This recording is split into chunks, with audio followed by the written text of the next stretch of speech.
한국사능력검정시험 22회 고급 37번 문제 보겠습니다. 가나야 조약에 대한 설명으로 옳은 것은 대한제국 정부는 일본 제국 정부가 추천한 일본인 한 명을 재정고문에 초빙하여 재무에 관한 사항은 모두 그의 의견을 들어 시행할 것. 대한제국 정부는 외국과의 조약 체결, 기타 중요한 안건의 처리에 관하여는 미리 일본 정부와 협의할 것. 나를 보겠습니다. 대한제국 정부는 시정 개선에 관하여 통감의 지도를 받을 것. 대한제국 정부는 통감이 추천하는 일본인을 대한제국의 관리로 임명할 것이라고 나왔습니다. 각 조약은 어떤 조약이냐? 네. 이 조약들은요, 일본이 당시 대한제국을 식민화한 과정 속에 있는 조약들입니다. 그러면은 우리가 1910년 항일 병합이 되기 전까지 일본과 어떤 조약을 맺었는지 여러분들이 좀 살펴보셔야 됩니다. 예, 살펴보셔야 되기 때문에 정리해 보겠습니다. 네, 한번 정리해 볼까요? 예, 일본이요, 당시 이제 러일 전쟁이란 걸 드디어 한반도에 대한 쟁탈권을 두고는 이제 러시아와 일전을 벌입니다. 러일 전쟁. 자, 러일 전쟁을 일으켰고요. 이게 1904년부터 해서 1905년까지 이런 전쟁을 벌입니다. 러일 전쟁을 벌이는데, 러일 전쟁 중간에 일본이 우리와 이런 조약을 우리에게 강요를 합니다. 한일 의정서. 이 내용이 뭐냐면요, 군사기지 사용권이에요. 너희 영토를 당시 일본이 주장하던 게 뭐냐면, 우리는 러시아와 전쟁하는 거는 우리 동양의 평화를 위해서 전쟁하는 거야. 그렇기 때문에 너희들 우리가 러시아와 전쟁할 수 있게 군사기지를 사용할 수 있도록 그 사용권을 우리에게 줘. 요 내용이 포함됐습니다. 예, 요 내용이 포함되어 있고요. 그 이후에 러일 전쟁에서 이제 어느 정도 승기를 잡아가니까 우리에게 1차 한일협약을 체결하게 합니다. 1차 한일협약의 제목은요, 뭐라고 하냐면, 이렇게 쓰겠습니다. 고문정치입니다. 고문정치. 고문정치. 당시 두 사람의 고문을 두죠. 재정고문에는 메가타. 그 다음에 외교고문에는 스티븐스 같은 이런 고문을 둡니다. 고문정치입니다. 간섭하는 거예요, 간섭하는 거. 내정 간섭이 이때 시작되는 거죠, 본격적으로. 자, 이후에 이제 2차 한일협약을 체결합니다. 2차 한일협약은 또 다른 말로 을사늑약이라고 하죠. 을사늑약을 체결한 후에 이 정치를 뭐라 하냐, 당시에 이제 통감부를 설치합니다. 통감부. 이제 우리를 완전히 이제 뭐 식민주화는 아니지만 거의 보호국화 시켜버리는 겁니다. 보호국화. 통감부를 설치하고요. 통감부를 설치한다. 그래서 통감정치라고 하겠습니다. 통감정치. 일대 통감이 누구였냐? 이토 히로부미입니다. 2등 방문이라고 하는 이토 히로부미가 통감입니다. 이때 당시의 내용은요, 을사늑약의 내용은 뭐가 있습니까? 외교권 박탈입니다. 외교권 박탈. 국제적 투명 인간이 되는 거죠. 외교권 박탈. 이거를 이제 관장하던 곳이 통감부입니다. 내정 간섭과 더불어서 외교권에 대해서 이제 관장하던 곳이 바로 통감이었다. 자, 이제 우리나라를 보호국화 시킨 다음에 이제 뭐 하냐면요, 한일 신협약이라는 것도 체결합니다. 한일 신협약. 또 다른 말로 정미년도에 있었다 해서 정미칠조약이라고 합니다. 정미칠조약에서의 내용은요, 무엇이냐면요, 차관정치입니다. 차관정치. 여러분들 장관, 차관 아시죠? 장관, 차관. 장관은 뭡니까? 장관은 이제 뭐 밑에 있는 부하 직원들이 이제 뭐 이런 내용을 갖다 주면 이제 그래, 도장 꽝, 그래, 해봐.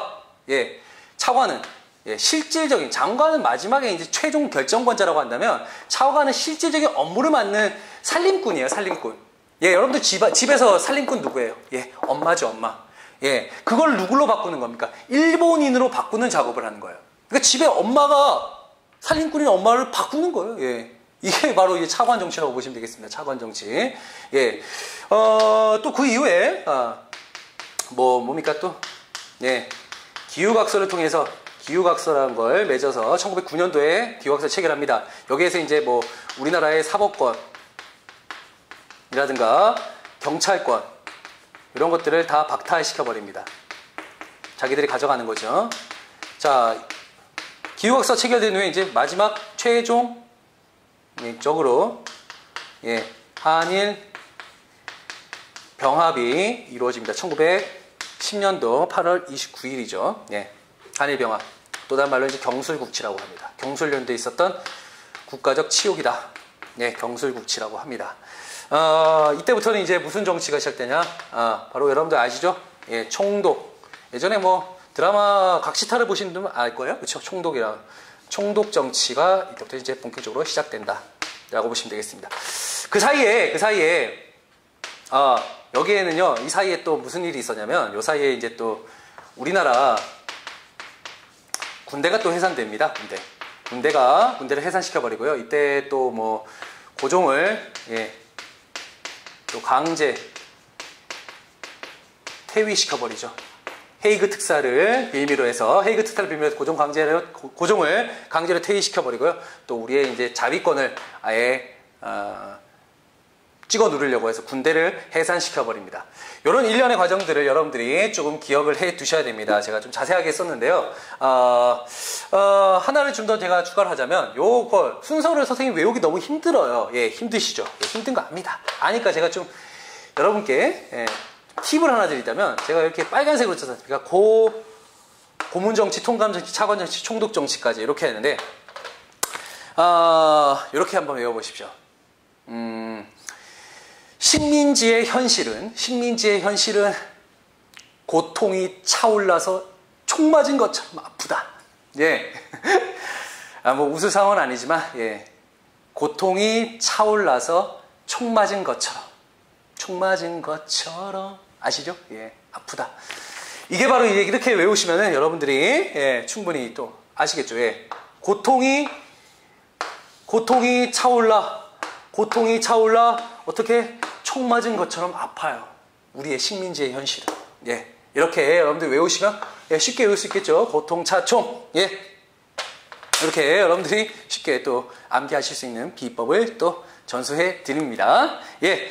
37번 한번 보시면요. 1번 보기를 보겠습니다. 일본인의 정부의 차관으로 부임되는 배경이 되었다. 가는 뭐였죠? 이게 가죠. 가는 한일협약, 1차 한일협약이네. 이게 가네요. 이게 가고요. 나는 통감이 추천하는 일본인을 관리를 임명했다. 요게 이제 나가 되겠습니다. 통감이 나오니까 사람들이 착각하는 경우, 통감 나왔다. 통감 정치가 여기에서 시작된다고 했지, 여기에서 통감 정치하고 여기서 차관으로 바뀌는 거 아닙니다. 통감부가 설치되고 일대 통감이 여기서 일대 통감 있었고요. 그다음에 이토 히로부미부터 여기서 끝난 다음에 통감이 끝난 다음에 이제 총독이 되는 거죠. 예, 요 통감은 식민지를 준비하는 과정이다. 준비하는 과정이다라고 한다면, 예, 요거는 이제 본격적으로 이제 하는 거죠. 본격적으로 이제 식민지 통치를 하는 거라고 보시면 되겠습니다. 본격적으로. 예, 난데, 일본인이 정부의 차관으로 부임되는 배경은 나죠.